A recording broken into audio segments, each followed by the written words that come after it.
Hey all, we're going to be looking at First Corinthians this time around, and specifically we're going to be looking at chapter 1. I love Paul's introduction to the Corinthians here.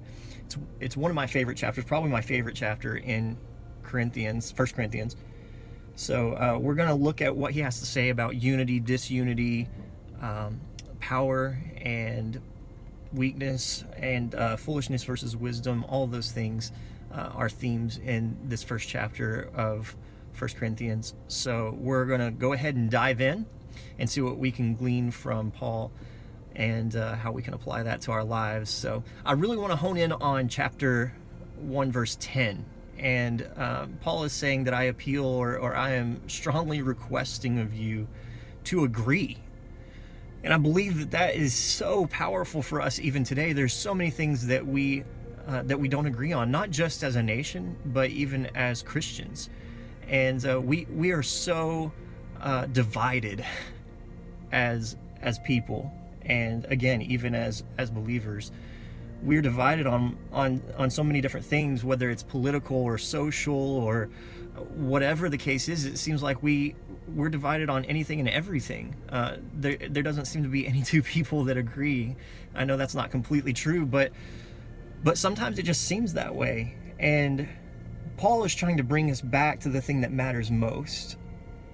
As you read a little bit further, he shows some things that are being disagreed upon for the Corinthian church, and they're arguing over who they want to follow and whose leadership they are affected most by, whose leadership they prefer.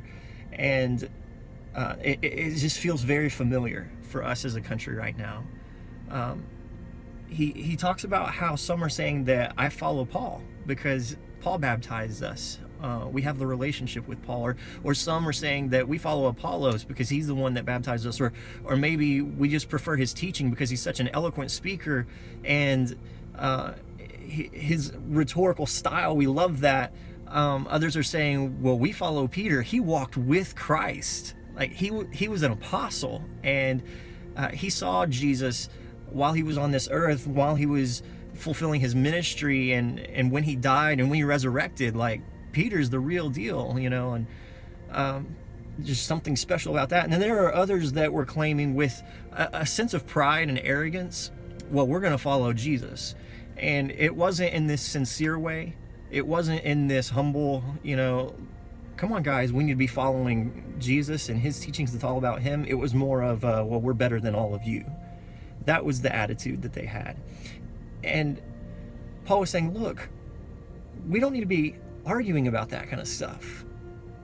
We need to be united and in agreement on the simplicity of the gospel.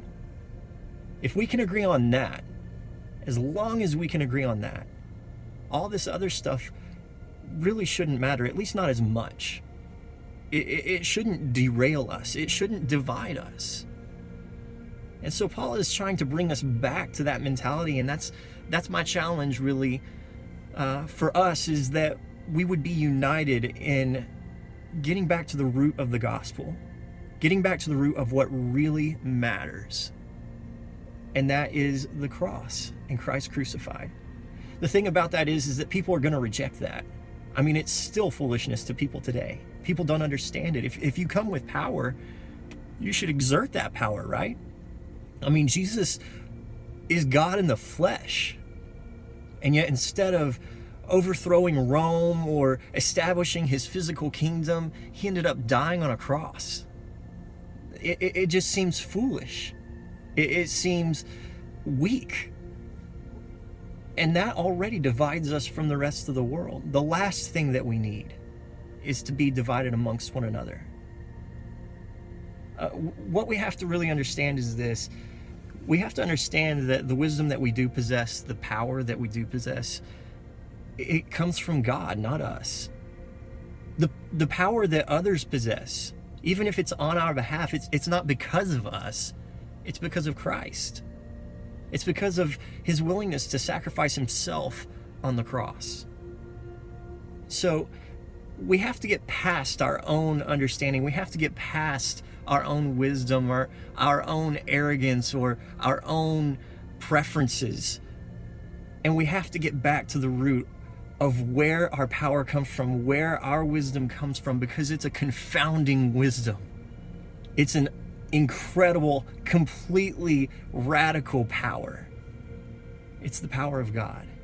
It's not the power of Paul or Apollos or Peter or Jonathan or fill in the blank. It's only by the power of God and what he did for us in Christ. Let's remember that today and the rest of this week, and hopefully we can apply that. And as we go out of here, we are reminded that our calling is to reach people with the gospel. That is our primary purpose as disciple makers. Let's establish God's kingdom while we can. Thanks. See you soon.